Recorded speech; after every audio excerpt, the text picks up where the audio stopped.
Okay, we're off. This reunion couldn't have happened without transport workers. In fact, a team of transport... Wi-Fi's dropped out by the looks of it.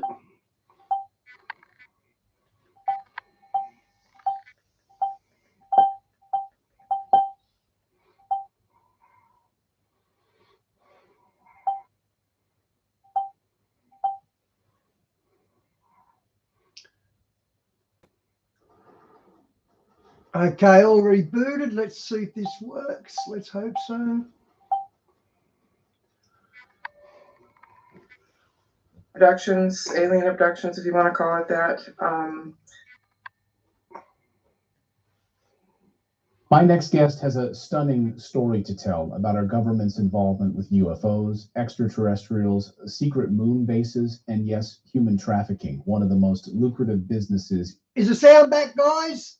In the world, all tied together. It might be uncomfortable for some of you to watch what we're about to discuss, but I want you to watch this with an open mind. We now have more whistleblowers who've come forward to confirm the stories that you're about to hear. There's supporting evidence and documents and testimony.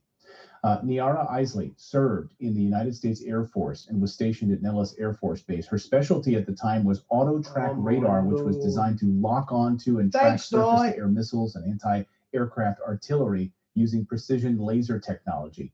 One of her jobs was to track a government-made UFO that was built using alien technology. And that's just the beginning of the story. Niara joins us now. Welcome to Redacted. Nice to see you. Yeah, thank you. One little correction to your intro. I was actually tracking aircraft, like jet aircraft. That was my job, to track the aircraft. And we had surface air missile sites radar sites that we worked at. So basically we were tracking the aircraft with a very tiny targeting beam.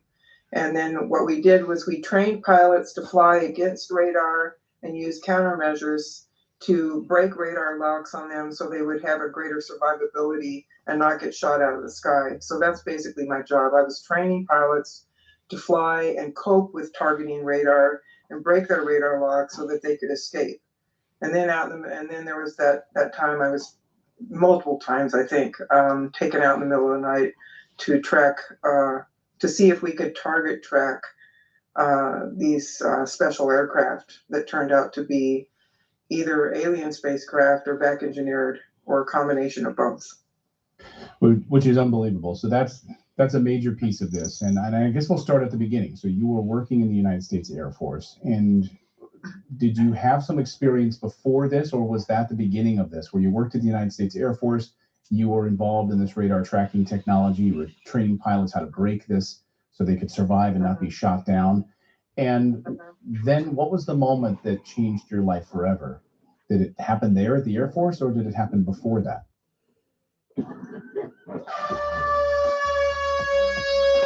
The FIFA Women's World Cup 2023 is here.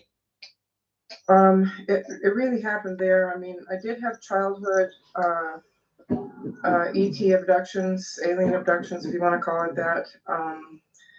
And that was disturbing enough. And that's a whole different story. But today we're going to focus on these things that happened to me in the military. And I should start by saying that what happened to me was so traumatic I didn't remember it for 9 years. And there's something that happens in the subconscious when something that happens to you is so traumatic that it would cause you probably to want to end your life rather than live with the fallout of it. The subconscious says, okay, that's really too much for her to handle. We're going to tuck that away in the deep subconscious. And so she doesn't remember it. So for 9 years, I didn't remember it. But I had PTSD very bad. I didn't realize it at the time that it was PTSD. I just knew I had intense anxiety and a lot of emotional mood swings and rages and all kinds of things. And I couldn't explain why they were there. And so 9 years went by. Then a friend of mine talked to me. Amen, Diane. Amen. Says, I know you were in the military, right? Yeah, I was. can you tell me about it? You know, he says, "Could you never talk about it?" You know, and I said, "Well, there's not a lot to tell. So well, just tell me about it from start to finish chronologically." So I did. And long story short, when we got to my first duty station up at the Tonopah, the town of Tonopah, and then the Tonopah Electronic Combat Range, I couldn't remember anything. And I got really scared. I felt a wave of nausea come over me. I couldn't remember 3 months of my life, basically. And so I started, excuse me, sometimes the story gets to me. I imagine. Well, I can't imagine. So, I mean, yeah. Anyway, later that year, I went to the Whole Life Expo in Las Vegas, Nevada. And I ran into Bud Hopkins, who old timers in the UFO field know. He was one of the first guys out there to do a lot of hypnosis work with alien abductees. right. Okay. And I attended his talk. I raised my hand. I said, "Well, I have this strange stuff from childhood, and I have 3 months of missing time from when I was in the Air Force." And he said, "Talk to me afterwards." He did a hypnosis session on me that evening, and some of this story came tumbling out. And then later on, I had more hypnosis and got a fuller picture of what had happened. Yep. And Amen, it Tricky, you're explained right. everything. It explained my anxiety, explained PTSD symptoms. It explained this thing after I separated from the military and was working with an all-male crew in a government contract situation. I was having really severe heart palpitations, Nor I. and it would feel like somebody was strangling me at the same time. And I couldn't figure that out, but it was really a nasty attack to have, you know, and it would just happen periodically. Welcome back, Marcy. And I finally learned to control it with pranayama, you know, breathing exercises, yogic types, and managed to get it to go away. But it has resurfaced in the last few years, just a little bit here and there. But the memory of that was actually hooked to an actual memory that surfaced in 2017, where I finally remembered that I was being sexually assaulted and strangled and smothered at the same time until I lost consciousness. By members of the military. And I don't think it was regular military. I think this was kind of government contractors. And the guy that was doing it was definitely like a psychopath, you know, like a sociopath who enjoyed inflicting trauma and torture on people. And I have this idea in my head that they probably fished him out of a prison and put him to work in our government in these shadowy, deep projects. How did you come And to so meet he these was individuals? You were in the Air Force, but the start of this 3-month period. What did you Amen, uncover in Shawnee. this hypnosis? What was the catalyst? I was going up to Tonopah, the town of Tonopah. They had us put up in hotel rooms there, and then we'd be bussed out to the range to do our jobs. You know, which is basically training pilots to fly against radar. So you'd be training pilots to fly against radar out on the range. And that's why you were there. Yeah, that was the daytime job. But what happened to me was in the middle of the night. Somebody came into my hotel room and they had a key to get in because there was not a bunch of noise being made. They just let themselves in and woke me up. I'm, very startled. And they had guns and they gave me fatigues to wear with no rank and insignia. John, there's no propaganda with Redacted. I usually do Redacted on Friday with Mike from around the world because they both do risky stuff that can give you a community strike. But I do this today because it's interesting. You know, name tags, no identified marks. Took me out and put me into this Suburban type of vehicle, like a Chevy Suburban, painted, blue, Air Force blue. And we drove out to the Tonopah test range. And we went out to a radar site out there. And there was 2 other guys out there with me, not females, but men. And young men, and we were in the radar van. They would call up coordinates of the aircraft in the sky. Okay, Shawnee, because he's got 2 million subscribers, and that's a lot of money. They shut a little channel like me down for playing his content, but they won't close him down because he's got 2 million subscribers. And we would try to see if we could get a lock on it. We basically could find it by looking at the coordinates we were given. But as soon as we got a radar lock on it, it would literally just disappear off the scope. And this happened a few times. We just couldn't track these things. They were just, I said, I don't know what this is out there, but it can't be tracked.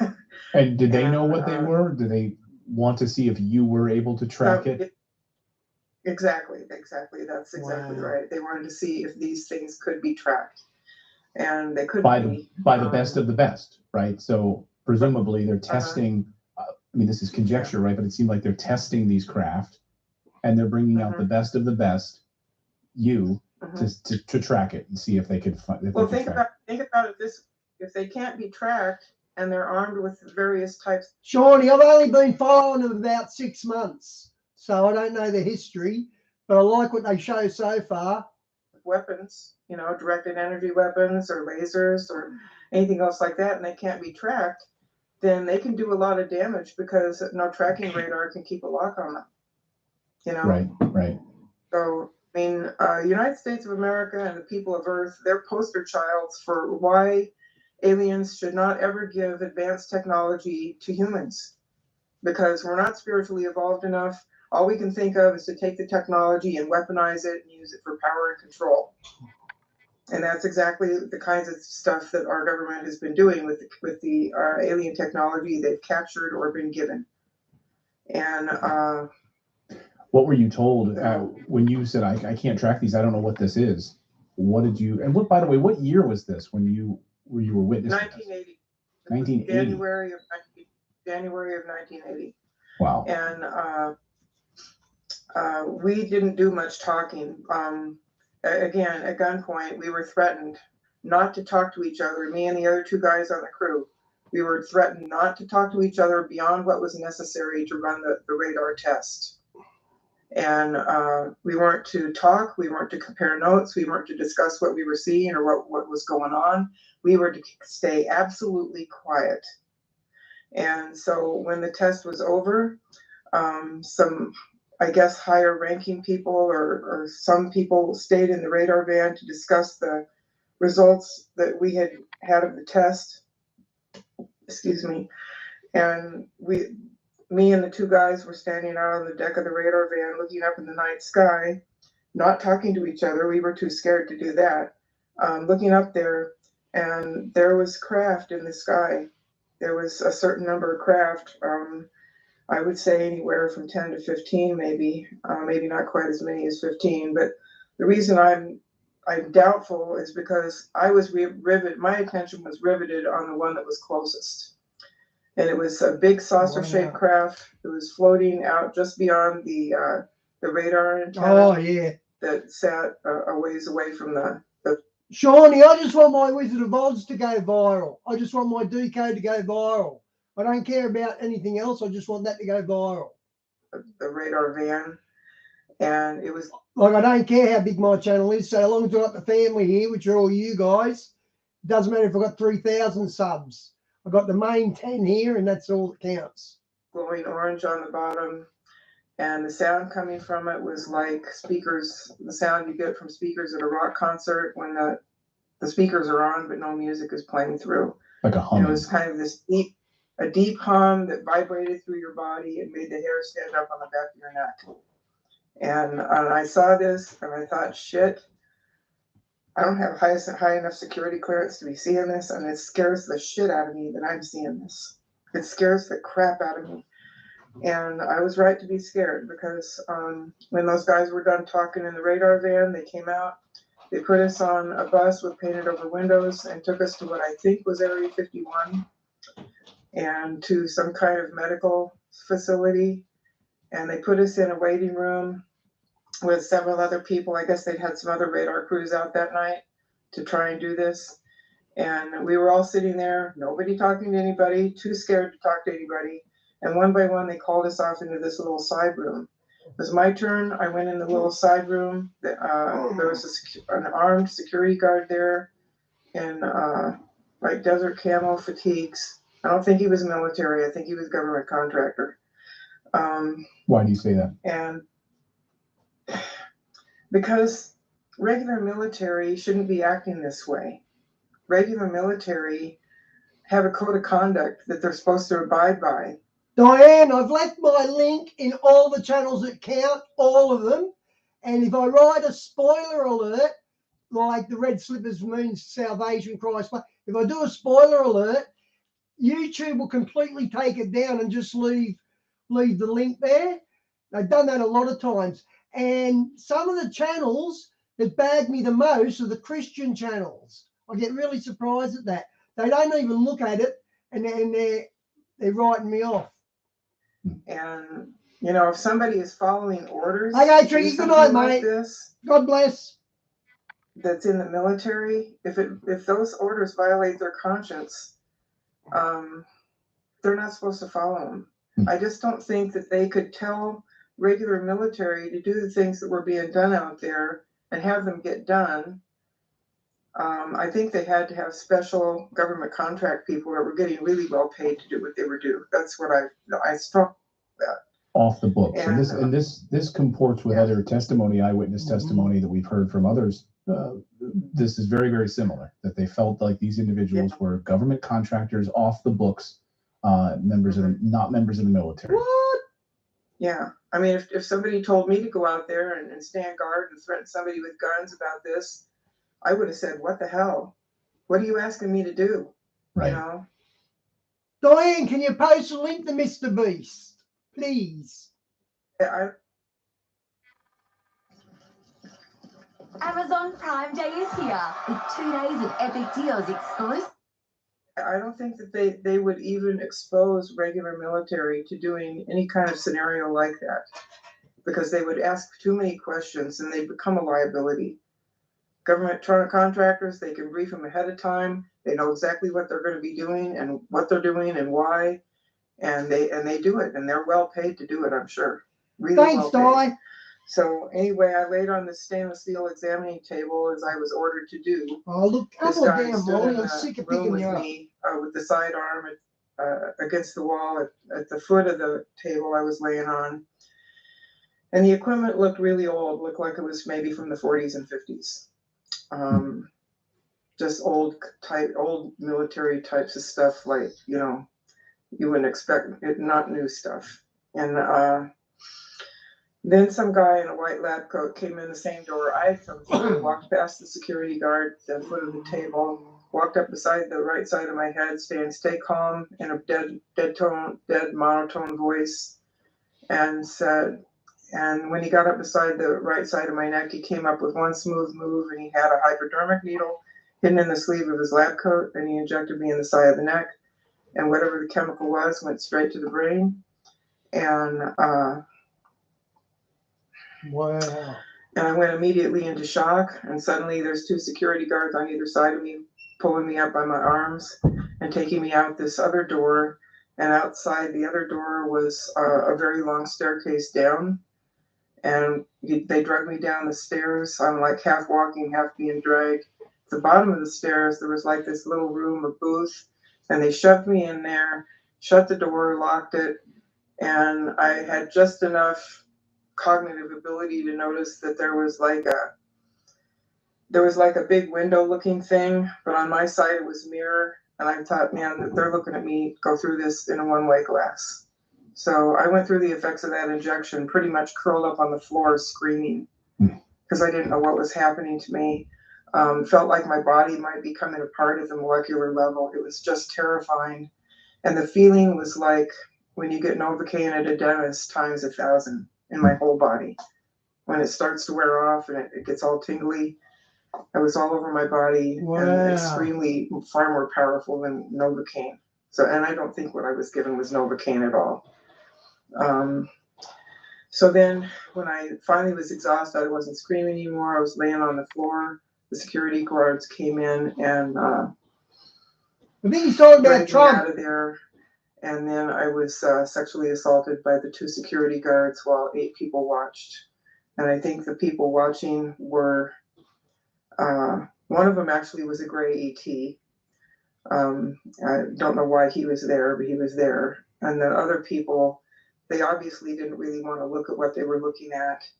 And I think they were there, again, like threatened that if you talk about what you're working on out here with this technology, this is going to happen to your wives and daughters. I think they were being threatened. So that was pretty much the worst of it. There are other things that were really bad. There was one particular blonde security guard with just ice cold blue eyes, and I guess he was the guy that you'd call my handler. I hate that term. Yeah. But and then there was, over this 3-month time period where I couldn't remember anything, I think I must have gone through this same scenario a few times during that 3-month time period. And then there was the time when they put me on a craft. They took me down to this big hangar, and there was an ET craft, an extraterrestrial saucer-shaped craft in it. And down there on the hangar floor, this blonde security guard handed me this handful of silver-looking garments. He says, put this on, take your clothes off and put this on. So I had to do that right there in front of everybody walking around. And so I put these silver clothes on, and they must have been of extraterrestrial manufacture or something, because once I had them on, they fit themselves to my body. They seemed really loose and baggy. As soon as I had them on, it was like they fit. They just fit. Okay, I see nothing wrong with the testimony so far. Pretty believable to me. And like they almost had their own, I don't know, memory or something, or their own in itself. And then I got on the craft. There were boots and gloves that came with that outfit.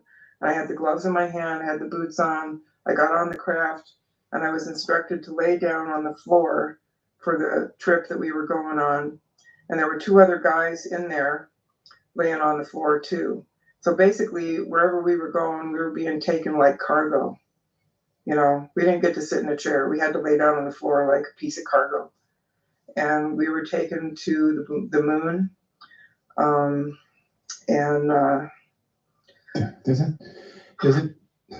Does it say, I mean, it sounds amazing to just say that out loud, that we were taken to the moon. Yeah. At gunpoint. You were forced to do this. Yeah. You were forced to do this. There weren't guns at this point because, well, there were guns, but, we weren't being actively threatened. We just knew that if we didn't do as we were told, that we'd be in serious trouble and we could die, and sorry. So we went there. I think the flight may have taken, it's very disorienting traveling the way that craft travels, because they can travel really fast, And anti-gravity, did you feel the effects of this? Yeah. Well, when the craft took off, there was a sense of gravity because I felt pressed into the floor as the craft accelerated to get out of orbit. And once out of orbit, it went in. Okay, there was a guy in the UK, I think it was in the 2000s, and he hacked into NASA, and he found ranks and people's names, and there was non-terrestrial officers. So there was non-planet officers. So you guys think she's making all this up. She's not making it up. There's track records of this. To some kind of different kind of drive. Like NASA, non-terrestrial officers. What could that possibly be? Off-planet officers. Where I'll just say this, the trip to the moon didn't take very long. My guess is 20 minutes, but I can't really make that a sound guess because the travel itself was just very disorienting. They had UFOs attack Operation High Jump with Admiral Byrd. They had UFOs attacking him and sent the fleet away. And here we are 80 years later, and you don't think they're more advanced? You don't think they made it to the moon and back? Think about it, guys. You know, it was probably several minutes of faster than light travel, or fast as light travel. I don't know. Again, it's just disorienting, and I would probably have to do more hypnosis and try to look at it really closely to try to figure it out. And honestly, I'm not crazy about doing any more hypnosis at this point. I remember enough bad stuff to last me for the rest of my life. I really don't want to retrieve any more bad memories. But I have enough to make sense of what went on, and I have enough that may cause me to research. Once I remembered stuff, caused me to do 14 years of research into what the heck happened to me out there and how it could happen in the United States of America and in what social and political context. And after 14 years of research, I can... John, I think shows like Stargate, I think we've already got that technology. Same as the Montauk Chair, the Hadron Collider. We've already got this technology. I think so anyway. I know lots. And you've written a book on a little bit like it. I wrote a book on it, yeah. And I wrote a book on it, divided into 3 parts. One is called The Experiences. Part 2 is called Healing, the Journey to Within.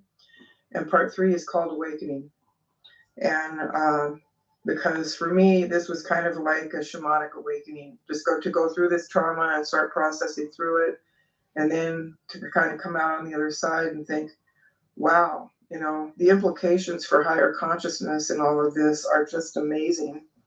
And so I kind of took that, and I've always been a spiritual person anyway.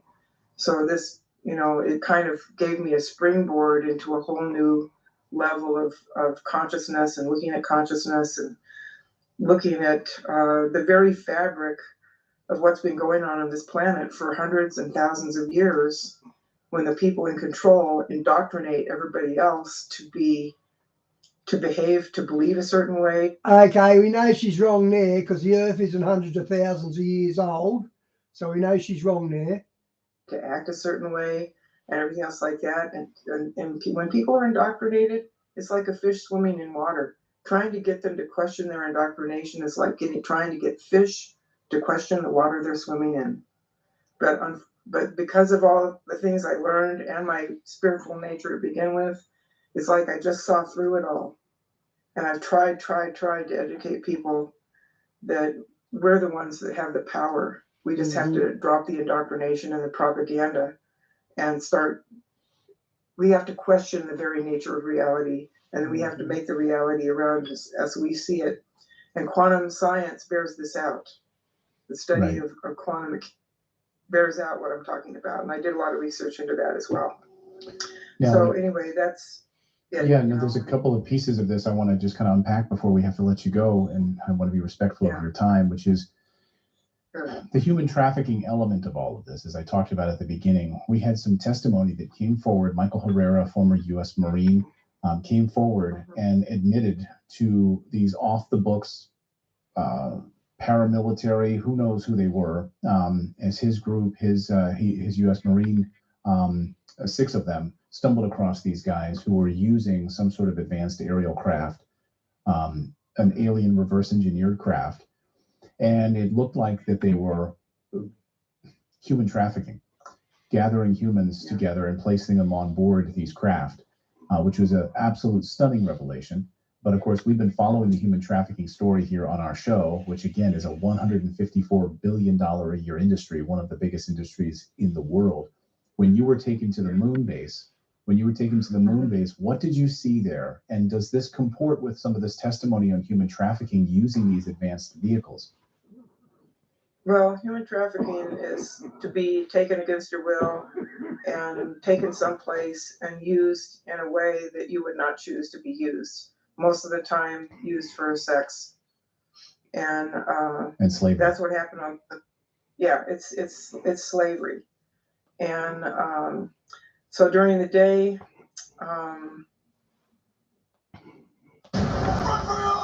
when Element City is in danger. This is our home. We have to fix this. Unlikely friends. During the day, I worked at hard labor, you know, like moving things around and stacking boxes and just, you know, doing labor type activity. I was on like a bread and water diet and not much of it, and I wasn't allowed to sleep at night. And at night, myself and several other girls that happened to be up there as well were put in a big room with a bunch of guys, and I guess we were to be the entertainment for the guys that lived and worked up there, sexual entertainment. So we got passed around from guy to guy. We had to comply. We had to. We just had to deal with the situation the best way we could. But looking back on those memories, it's horrible. It's beyond horrible.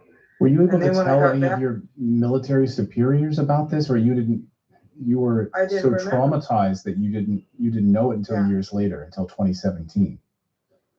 There's one of the books I happened to read gave me a clue to that. What was it? It was about chaos theory. I can't remember the title of it right now, but I was reading about it, and it talked about one of the government contractors out at the Nevada test site. May have been Los Alamos National Labs. I don't know which contractor it was, but they were doing experiments with chaos theory and the human brain, and devising drugs to work with this. So they probably gave me, I know they gave me another injection that put me to sleep when I was being transported back to my motel room in the middle of the night. And whatever they did, it wiped my memory. And the other thing that really triggered me was seeing the movie Paycheck and Eternal Sunshine of the Spotless Mind, where they actually put somebody in a device and were able to zap the neurons in the brain, isolating a particular block of memory so that you couldn't access it. So I may have been put through something like that as well. And because usually technology that you see in movies has already been well developed ahead of the time, and they're just kind of putting it out there in a movie setting. So anyway, when I get back from the moon, the blonde security guard would put me through more trauma, more sexual trauma. And that included being raped, and at the same time he was raping me, he was strangling me and or smothering me. And to this day, I can't sleep with my head on a pillow. I can't sleep on anything that's gonna, like a pillow comes up around your face a little bit and can touch your face. I can't handle it. I can't. Yeah, I can't have anything touching my face while I sleep. When you've gone through this hypnosis and then subsequently started doing massive amounts of research on this, and you started corroborating through evidence and interviews and testimony, what did you find? Can you talk about some of that evidence and testimony from others? I'm curious if also the two other men who were out there on that test range with you that night for the very first time at gunpoint, have you ever spoken to them since then? No, I never spoke with them again. We had experience working on the same type of radar, but my guess was they were chosen from a different radar site because they were not people that I knew. So there was one guy that I did see that I did know, but I never talk about him because if he doesn't have memories back, he doesn't need me forcing him into, memory recall or a situation by me saying his name. So that's going to forever be sealed. So right. I'll never say. It's really up to each individual if they retrieve these memories or not and what they do with it. So anyway, I was just re-traumatized. I think they either had a drug or this machine that could go in and isolate blocks of memory. But on a more spiritual, alternative healing level, all the memories of our lifetime are not just stored in the brain and the neurons in the physical hardware of the body. It's also stored in the energetic field of a person. And so you can do stuff to the hardware up here, like zap neurons and isolate blocks of memory. But it's always possible to build a new pathway, a new neurological pathway into that memory if you have something that reminds you of something else. Now, as far as going to the moon, if that's too fantastic for some of your audience to believe, then I would advise them to watch the Disclosure Project from 2001. There's videos of the Disclosure Project that was done by Stephen Greer in 2001 at the National Press Club in Washington, D.C. And he did another long video called Disclosure Project Witness Testimony. That's actually the better one. Stephen Greer's still around now, guys. I was going to load him earlier. One of the two to watch, if you can find it on YouTube or Rumble or someplace, because you're going to see a whole bunch of military people and some civilian personnel talking about their experiences with extraterrestrial technology. They're going to talk about threats that were made to them and their families if they ever talked. And some of them, Thomas Wolfe, who was, they finally got to him. He died in very unusual circumstances. He was out on his bicycle and a semi sideswiped him and killed him. This is long after. As did Pete Peterson as well.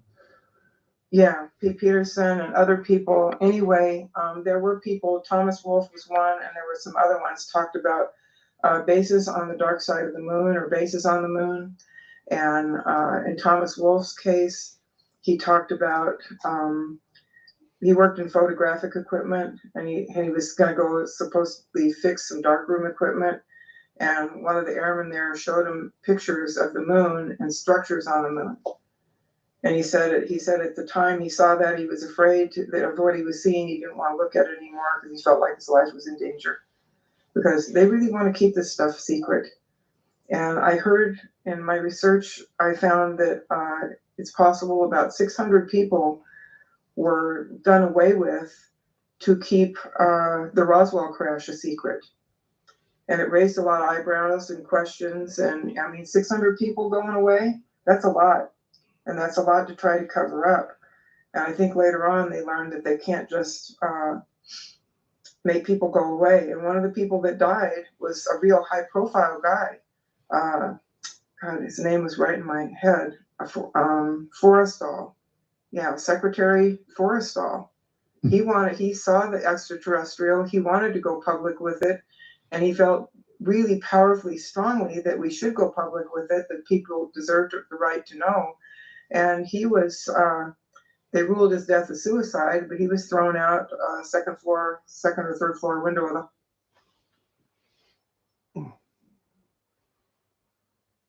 Oh, Wi-Fi's dropped out, guys. I know, I saw that. We're also selling them tanks, Diane. We're selling Germany $1 billion worth of tanks.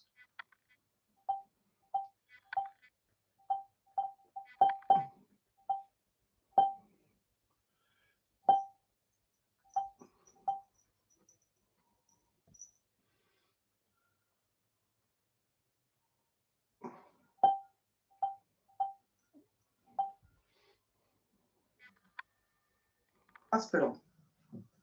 And one of the guys in the Disclosure Project said the fall didn't kill him, but he didn't get up alive. And so, I mean, this is serious stuff. This is really serious. Beyond the threats that the trauma that you've already suffered, and Not that I know of. wiping that may have occurred, and you were laying there, and what you saw was an extraterrestrial. Perhaps S4 at Area 51, working in tandem with human beings. Did you see other extraterrestrials when you were on the moon base as well? It's a long question. I do want to say one thing about the extraterrestrial at Area 51. That's corroborated by another whistleblower who has passed away. His name was Bill Uhouse. He said there was an extraterrestrial there working at the Area 51 base. And he was like a technical advisor while they were working to back engineer the craft. And so they were working in tandem. They were working in tandem with, our government to reverse engineer these craft. under some sort of agreement. Yeah. Mhm. So I mean, it's just, it's really, it's a thorny thing, you know. It's people that have the money, like oil cartels, you know, they have the money to buy into these kinds of secret projects and information and know what's going on. One of the reasons we haven't come out with 0 point energy and used it to change the lives of everybody on this planet for the better and get away from fossil fuels is because it would destroy the oil company hold that it has on the economy of the planet. Okay, these are really powerful people. They don't want their little oil empire destroyed. Well, also the healthcare industry would not want Right. the tools that are available through whistleblowers who've spoken about the incredible healing technology that exists as well. That if that were to come out, would destroy the biopharmaceutical complex. Yeah.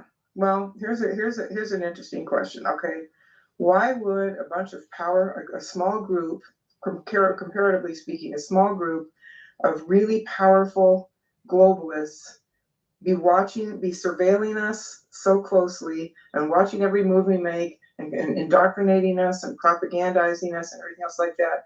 Why would they do all this stuff to humanity if they weren't really afraid of something? I think this is the consciousness thing again.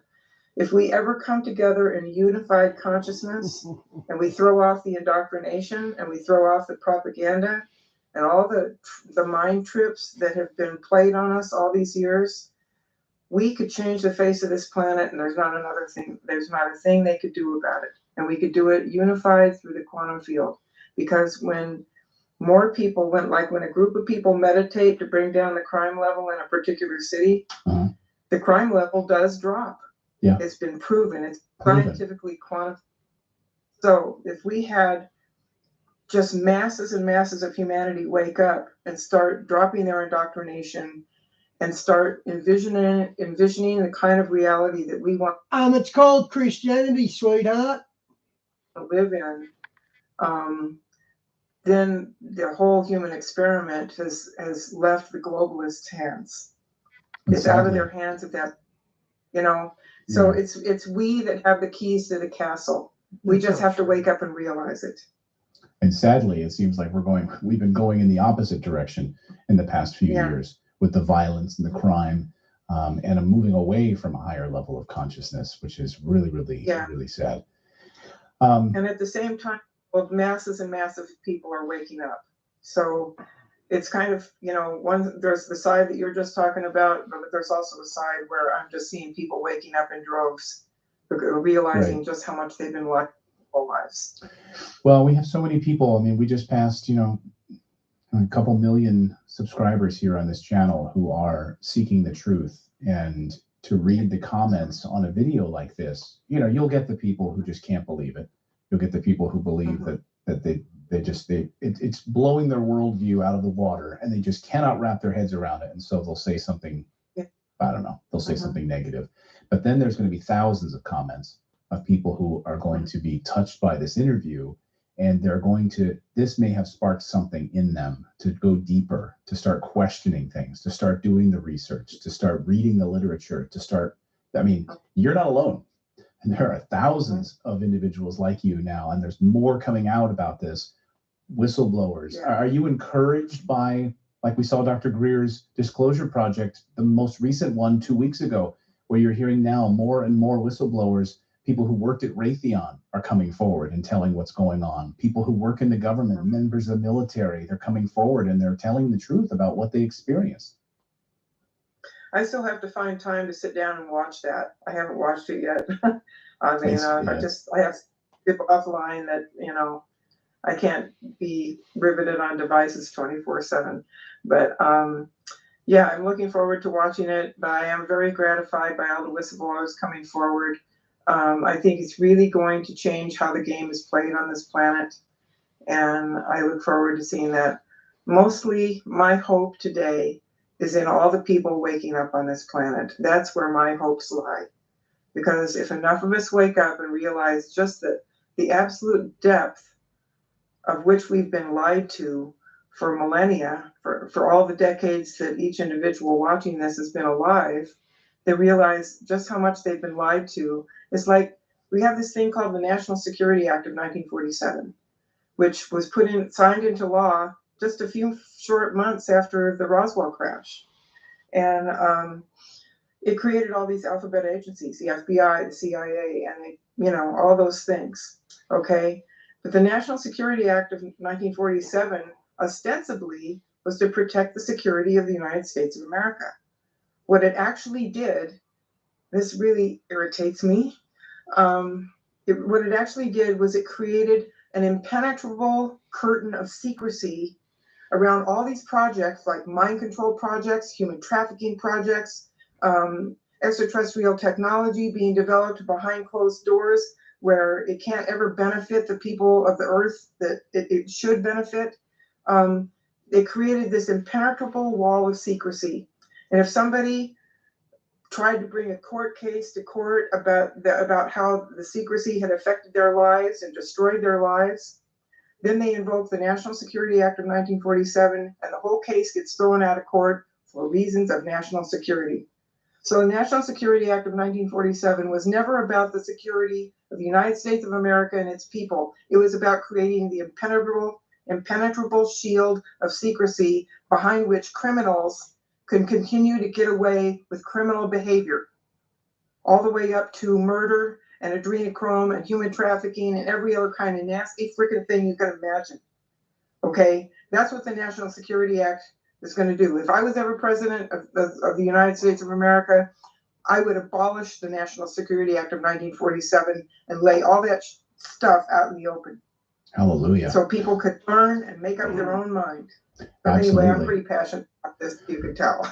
No, well, that's why I do this show. I mean, the name of our show is Redacted because of all of the things that are held back from the American people and from all of us. Yeah. It's being held and hidden in dark rooms. Well, I took an oath to this country. I took an oath to this country and its people. And I took that oath to heart.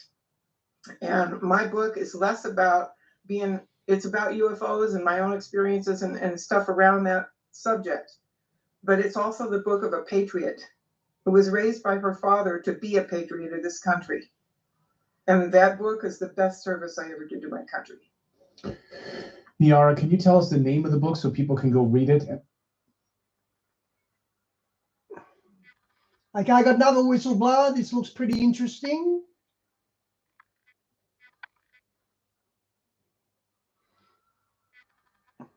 Okay, Eric? So you need to get all your popcorn and chicken ready because this military insider leak is like nothing on YouTube. Nobody's talking about it. So highly important and bonus clip coming at the end of this. Hey, man. Yeah, I didn't stick around long enough for the book, Di. What's going on down at Area 51? Some of the giants down there coming out of stasis. That kind of... What I heard... Go ahead. Huh? Yeah, go ahead. What I heard was that this is firsthand knowledge through an email that's encrypted. We use some code. I'm going to have to write it all down because I almost can't remember how we do it. Mm-hmm. So, what they told me was that one that I told you about that's 18 foot tall. Mm-hmm. I've talked about it sometimes that I've seen it look like it's glass or ice. Well, the top of the I guess the thing holding it back cracked. Yeah. And fell off. Ooh. And showed about half of his head. So you're saying that this giant is running around Area 51 now. What are they doing to subdue the thing?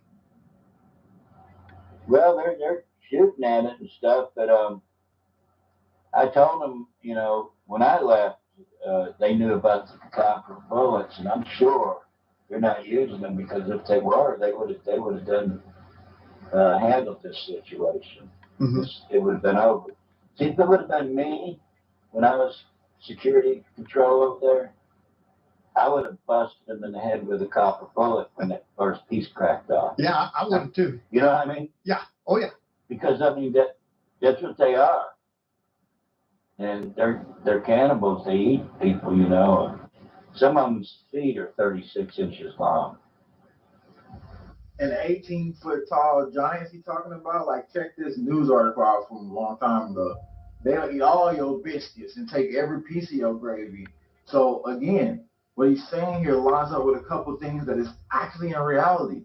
But guess the bigger part of it. How many giants they got down there, Greg?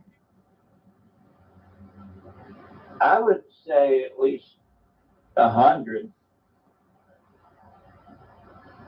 I mean, I never counted, but I'm thinking about it. It would be about 80 or 100. Are these left over from the flood, or where'd they come from? Yeah, they come from the flood. Because everybody says, well, what happened? I have people ask me, what happened to them? Whatever your claim, big or small, we're on to it.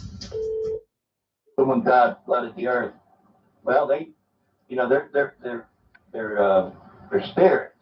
You know, they were fallen angels. So they know everything. They know that their end is coming and all that.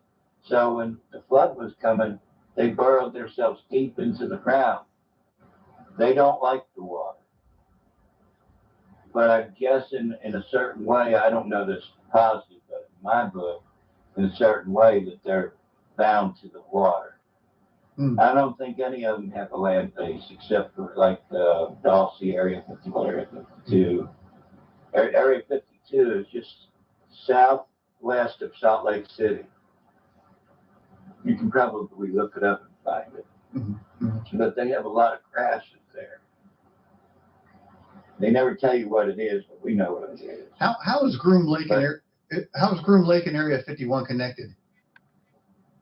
Well, what it was when they made the first atomic bomb, they were flying around looking for a place that would be good to do it. This is the fact. And the scientist that was with them said, this is the place. And they bought up all that land. Okay. Area 51 is just a declassification center and a classification center. I totally that. Not much goes on in there. Once in a while you'll see something, maybe a little paranormal or something. But that's why they fly those people in there with no, they can't see out the windows or anything. Because all they do is declassify and classify information. They go through tons of information a day. Thousands of pages. They're trained to classify it as secret, classified, top secret, crypto top secret. And that's what they do there. Area S4 is outside of Area 51. It's just salt. It's like a salt flat. And it's got a hole in it. You can go on Google Earth and see it. What happened there?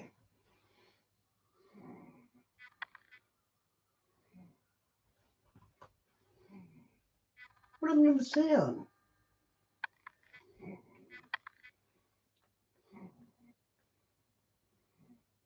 They won't show you. You can't get it. But that's how they came up with S4. S4 is the S stands for staging area. Staging area for what? I don't know. It's just staging area. That's all it is. And that's where everything happened. That's where when I was there that I seen all this stuff. And the underground part where I was at, the entrance was at Area 51. And then you got on the train that's underground, a magnetic train that goes, I don't know, they say 3,000. I don't know about that, but it goes 1,000 at least. I want to know, is there any way to verify the giants running loose down at Area 51? There's no way to verify anything that I say, Daniel. There's no way to verify any of it. Listen, people always want to know, what's it like that? I wish somebody at Area 51 would talk, or somebody that knows about UFOs would talk, and then when you do, they discount you. They want somebody to say it. They want me to come out and say it, but then they don't want to believe it after they hear it because it is too scary. It's too scary. Are there UFOs at Area 51? I guess the question is, Do the giants drive these UFOs? No. Well, Those are demonic beings. They're spirits. They're the grandchildren of the Nephilim. And they do all these experiments. So they have wormholes that they go through. I don't know how they do it, really. I don't, but I've watched it. I've watched it happen. But there's like a round elevator door that closes up, and then when it opens, he's gone. And then they watch the clock, and they have to bring him back at an exact time. Otherwise, they'll be too old they'll die. And so they usually was 2 minutes, and that put about 20 years on. John, Diane's watched it. Damn, and supposedly exopolitics saying that giants are awakening from hibernation of thousands of years. That's crazy, right? But I also got a bonus clip for you. And it's this lady who literally says she had no face. And she appeared on this bus, and it's just weird because let's zoom into this and get a bigger look. So my friends, I'm going to show you a video evidence of a reptilian shapeshifter which was caught on camera. So this video actually was taken in India, and there was a lady who was found in a bus which was empty. After everyone got out, this lady didn't get out. So the driver asked, who she was, and she was actually talking. And then the driver said to show the lady's face, and the lady said that she did not have a face. So when the driver insisted again, the lady did show her face, and it turned out that she actually did not have a face. Okay, it was like a shadow. So this is an example, I believe, of a reptilian shapeshifter, and as per my latest channeling session, they have stated that reptilians have entered the earth, and there is a battle going on the inner earth with the Agarthans. And there is a high chance that, right now we need to protect ourselves from any negativity because a lot of the elites are being controlled by the reptilians. Hey, Bobby, good to see you, mate. It won't even get that far and wide unless you like your life depends on it. This is Greg, a former lieutenant who basically is going to detail so much secrets, literally. We're going to go in depth on this interview, and we got simulations of the fake alien invasion and everything else they've already put out that nobody else is telling you. Exclusive here. Check it out. The way I did counterterrorism against the drug cartel and the kiddie prostitution rings, and I had 547 one-shot kills there. I ended up in Black Ops there, and I was a lieutenant colonel by then, so they sent me to Area 51 and made me commander of a quadrant of S4. It was split up into 4 spots. I got to see all 7 levels of Dulce. I've been in almost all the underground bases, and I've even seen some of the human experimentation and the scientific things they do, and some of the satanic ceremonies that they drum up these beings. And that's when I found out that the UFOs did not come from another planet. They, in fact, came from here, and they live under the abyss. And I was really astounded to find that out. I'm a Christian now, but I wasn't then. So I had an unbiased opinion of what they were. Mm-hmm. But they are real, and they are here, and they come from here. And they're the sons of God. They're the fallen angels. And a lot of people may not believe it, but I've seen it firsthand. I've seen some of them that were 25 feet tall. What they're doing is the Nephilim are starting to, I guess God is lifting the constraints off of them. Let me tell you, I got a video the other day from a CIA agent. I won't say his name, but it was the director of MUFON. You probably pull up on YouTube by now, but it was director of MUFON. Here's what he said, quote, "We have now found something that stops them in their tracks."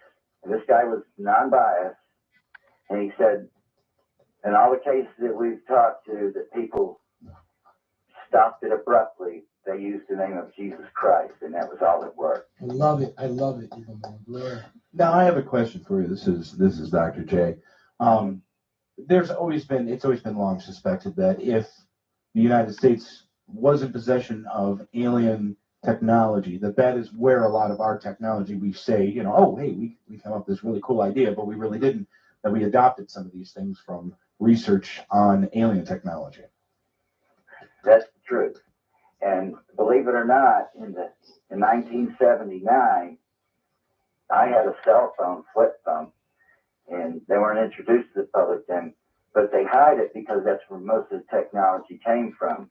Anti-gravity, they do know how to do anti-gravity, but here's what's really unbelievable, is we have opened up stargates and it worked. And Diane, that's a lot for a few days, isn't it? 40 million. In Libya, the bombing, now this is quite a claim, I know, but I know this for a fact because of the intelligence I get is incredible. These are the kind of guys, if you tell them a joke, they wouldn't laugh because they couldn't get it, you know? Mm-hmm. And they told me I know the sort. they told me they had a Stargate that the United States built in Libya, and it got stuck open, and they couldn't close it, and so started bombing it. And that Stargate, supposedly, now I didn't eyewitness see it, but these people that I'm talking to, their word is as good as the Bible as far as I'm concerned. There's nothing that they ever told me that was wrong, because there was a lot of unnatural things coming through this Stargate that they opened up a porthole. So I asked you the question, we're about to get deeper into this, but do you remember or do you know about? See, guys, he sounds legit, this whistleblower, and he said they've literally got Stargates. All these shows on Stargate and that, they're all based on real technology. About the Stargates, and the reason why I'm asking that question is because if you don't remember, I want to take you into this clip that I was putting together and I showed y'all about these Stargates here. Check it out on screen. You notice that these Stargates that we're looking at is similar to CERN. And in 2025, they have this huge agenda. So literally opening up just a more larger expansion of the demon's entire world. Wow. That's why we really got to be prepared for these moments. I did another video on that, but he's about to go in depth on these Stargates and stuff that we didn't even know about. Wow. And then don't forget, there's a simulation that nobody is talking about that they've done. Guys, have you seen them Stargates before? Wow. I was putting together and I showed y'all about these Stargates here. Check it out on screen. You notice that these Stargates that we're looking at is similar to CERN. And in 2025, they have this huge agenda. So literally opening up just a more larger expansion of the demon's entire world. That's why we really got to be prepared for these moments. I did another video on that, but he's about to go in depth on these Stargates and stuff that we didn't even know about. And then don't forget, there's a simulation that nobody is talking about that they've done specifically for the fake invasion that I'm going to take you into. But first, more of this. Wow. And there's more than one. There's several of them around the earth. But this particular one, they can't close it. And it's in Libya. And that's why Libya, if you remember when they gave up the nuclear weapons so easy, because we were in agreement. We were in ties with them, and we promised them if they got nuked that we would nuke the other countries back, that they didn't need their weapons. And so, in exchange for us letting us build Stargate there, because there's something about Libya and the position that it's in that the Stargate needed to work. Now, where do these Stargates go, Greg? I really don't know. I just know that they go to the unknown. Great question. And, there has been people walk through of it and never came back out. Wow. And they say that you move I take that back. One man made it out, and he had aged like 5 years, and then he only been in there for like 20 minutes. And he said that when he was in there, that he could go from place to place at the speed of light. And him finding his way out was just an anomaly. He ended up at this point where he started, and he was frantic. He he had to go be institutionalized for months afterwards. Wow. And another startling discovery. See, that's a detail you just don't make up. In 1977, we found what they call the magic mirror. I don't know if y'all have heard about it yet. They found it in Russia, 3,000 feet deep in a coal mine. What is this? It's we just for the namesake we call it the magic mirror. But what it is, it's a blackberry phone with no buttons on it, and it's gold. It's an inch thick, 5 inches wide, 8 inches long. And for years, 20 years, they've been trying to get it to work, and nothing happens. And they did X-rays on it, and it does have a small circuit board in the center of it. Now we're talking about ancient stuff here. Yeah. And so the laboratory next door was working with low frequencies one day, and it came on. And there was 18 pictures in there of a family who had modern clothes on, just like us. And okay, John, you better do that before she bites you on the ankle, mate. Thanks for dropping in. Some of the wording, it says, we did not want to follow in the ways of Adam, our great-great-grandfather. We liked the technology of today. After that, we gave up the ways of our great-great-grandfather Adam, that our glow was going away. And what we used to be able to do with our minds now had to be physically done. But we were quite proud of what we made with technology in doing this. And it just goes on, and it's just incredible because this thing is just ancient. And then, I don't know if y'all know Cross Dawn. Nope. Now, it's something else I wanted to show you because, I mean, I couldn't find that mirror, but there's more mirrors that's been put out there, and it's just recently, like China has some as well, where they put these century-old, like, just basically, it reflected off a wall. Here it is right here, and you can see all the ancient symbols that's being put on there. And we're told that this technology that basically we're having today, our little cell phones, is like something that's just brand new. It's really not. And they say only a couple families have this. And this guy right here is one of the families who has these magic mirrors. They use these for portal entry as well. And I don't know what else they're using it for. But I did this separate research here so that you can look at this here and see that they have these things still circulating as we speak right now. So what he's talking about is that they were able to activate imagery on that one and then find people that didn't look too far past what we look like now. So something is not right with our history. Everything is being skewed. Now, what we do want to do is go deeper into this, and then he's going to talk about a little bit further about the whole, agenda when they're going to be pulling people up into the atmosphere based on this whole situation where they're going to lie about it. But let's just get back into it, and I got more coming on this note. Is he talking about the rapture? I got some. He's a very, very important scientist on artifacts. And they went to South America and found some artifacts. And on the back of some of the rocks, they had a rock of a pyramid with an eye on it. And on the bottom of it, it had ancient Sumerian writing on it. And 2 years later, a guy that knew the language broke it. And you know what it said? Wow. And the Creator's Son shall come. Wow. That's so, this, and then on the back, it had other inscriptions that can only be seen with ultraviolet light. Now this is ancient stuff. Yeah. So we're behind. If you look at some of the stuff that I've been seeing. right. Okay, so on this next part, remember I was telling you about it was this master sergeant who wrote a book called The Alien Rapture. That's because obviously they planned that in Project Bluebeam, and you got to be very discerning. So this part is highly important up next. It goes deeper into detail than I went because this is the part where he's talking about some documents that he basically came across during his time in the military, and it gets deeper from here. So after all this, though, and everything else we're going to be finding out, I'm going to run you down through a simulation that they played out this year that nobody's even talking about. Oh, well, hey, I had a quick question. Going back to you were talking about the beings at the Dulce base. You said that there were 25-foot tall aliens, and then there were the grays. You said that you identified the 25-foot ones. You said that they were Nephilim, that they were fallen angels. What makes you say that? Why could they not necessarily just be extraterrestrials? They told us that's what they were. They told us that they were the enemy of God, and they had this big pitch, Phil, which I didn't hear at all, but they pretty much convinced all the other scientists that they were going to be in this ultra-galactic war against God and that we were going to win. You know, because I always wondered how he's going to pull that off.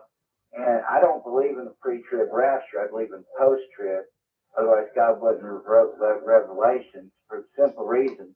When they come and the Christians disappear from extermination, all they're going to do is tell him, I've seen this in a script, in a paper that I looked at, I was at S4, that said that the Christians will disappear, we'll exterminate them, and we'll lie to the public and convince them that we gave them to they call them undesirables, and we gave them to the space beings in exchange for information so they could do experimentation on them. Now, how did they look? Did they have huge skulls, big hands, 5 eyes? How did they look to you? You know, they just looked, you know, they were ugly. Okay. But they were huge, you know, and I know that there's some of the ancient writings where it talks about some that were 300 feet high, which I never seen. But these Nephilim, they're very intelligent. And let me tell you how powerful the word Jesus Christ is. We were not allowed, we had to sign a document and swear an oath that we were not allowed to use the name of Jesus Christ under those tunnels, not even in anger. Wow, that's awesome. That's how powerful his name is. Beautiful. Now, would the name Jesus get the aliens upset? And It made them go berserk. It tortured them. But wouldn't aliens be considered a form of a creation? Yeah, they are a form of creation, but they're evil. Their intentions are evil. They worked with Hitler all those years. We found documents that they're still, believe it or not, we're still to this day going through the documents of Hitler. That's how many things he did. That you're saying that basically that would you say that all aliens are bad? That we're the only good living species? That Yes, I would. everything else other than us is considered bad? All the aliens I've ever seen were bad. And Stephen Hawkins made a comment in coordinates with mine. You can ask Daniel Lott about it. He agreed with me that they were here for no good reason. Gotcha. And I agree with him. So, I mean, would you think that there's good angels though? But you never see them, right? Yeah, there's good angels. I do believe people do see them. Mm-hmm. And sometimes we see them in everyday life, but just don't see them physically, you know, by the acts that are done. You know, you get hit by a semi-tractor truck and you walk away without a scratch. You know what I mean? Yeah, yeah. But God has, what I found out by prayer and fasting and things, that God has his top secrets and the devil has his top secrets. Yeah. And God makes known to his remnant what he needs to make known, because he says, don't worry about what you're going to say when you're brought up to the council, because that might be one of his top secrets. And good point. He'll give you the words to say. Now, you said you were in Area 51? Yes, I was in Area 51, but that's not where everything happened. Okay. That's more of administration. I was a quadrant commander, and there was 8 of us. There's 4 quadrants, and they really had more. All right, so I'm gonna ask you a question. Was the interview still ongoing, or did it stop? Because we'll get back to it in a second, but we want to show you something really quick. It's like I told you, it was a simulation ran this year, and if you want to look him up, it's Lieutenant Colonel South Carolina Greg Renich. Do a background check, whatever you want to do. But however, like I said, this simulation was ran. Nobody's putting this out, and you know it kind of goes. Okay, I'll play it back in towards the end. Okay, this simulation though, it kind of goes along with all the stuff you've seen when they're like, oh, we make contact, so they got to make it a big story on TV before they do that. So they've actually ran a simulation, pre-staging, getting ready for that, and it was actually a global thing. It just happened in March. I think it was March or May, one of them. But either way, nobody was talking about this, and it's important that you see this because this ties into what they're going to try to play out in front of our eyes. It is unlikely we are alone. But what happens when we finally hear them? We'll know soon enough. My name is Daniela De Paulis. I'm artist in residence at the Green Bank Observatory and at the SETI Institute in the United States. I'm collaborating with an international team of SETI researchers and the European Space Agency for the interdisciplinary project. The objective of the project is to involve the worldwide search for extraterrestrial intelligence community, professionals from different fields, and the broader public in the reception, decoding, and interpretation of a simulated extraterrestrial message. This year, the European Space Agency's Trace Gas Orbiter spacecraft will transmit a simulated extraterrestrial message. A Sign in Space addresses the challenging questions surrounding the possible detection of an extraterrestrial signal and alien life in the effort to prepare humans for such a profound discovery.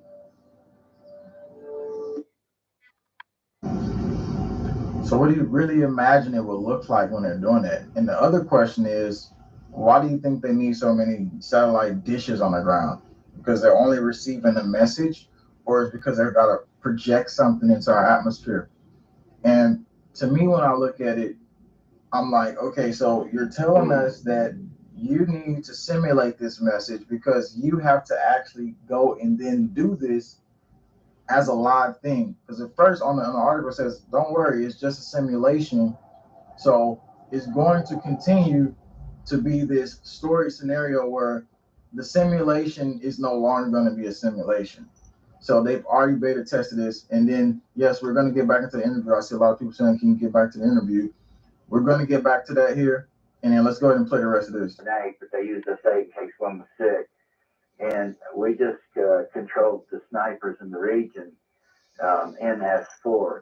But being over there, we got to see everything. The crafts were just can you imagine? I mean, for y'all, the crafts are phenomenal. It was an everyday thing for me to see them up close. I'm talking about 20, 30 feet away from them. Now that they have special metallic or anything different? Yeah, they were metallic. They were all different. But you know what? I found out that some of them are alive. The actual craft is a living membrane because they split off the way they do. Amazing. Wow. That's crazy. I mean, I did my homework. I'm not a scientist or anything like that. And I was battlefield commissioned. I don't want anybody thinking that I went to OCS and got it on my merit. You know, I kind of cheated. They battlefield commissioned. Now, Lieutenant, you do have some proof to, back some of these statements up, correct? Yeah. I mean, you can even ask Daniel Ott. Daniel Ott did background checks on me.